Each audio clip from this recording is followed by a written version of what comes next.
Guys, I want to show you how to change the door handle on 2014 Hyundai Elantra or any car. It's all the same. You just need to open the door, remove this plastic right here. You're gonna need 8mm socket.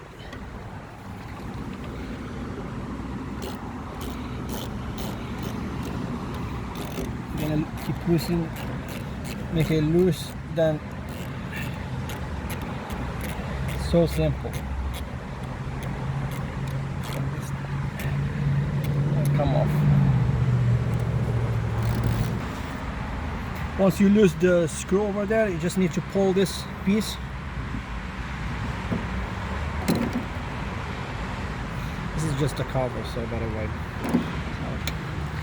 you just need to grab this like that. So simple.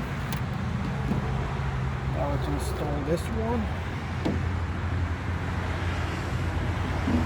Same, I'll just push it back.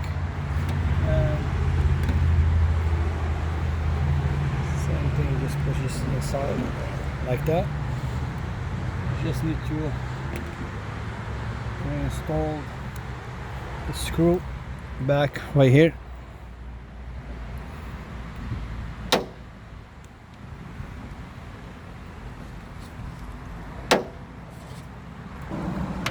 That's it. That's how you change door handle. Thank you for watching. Have a good day.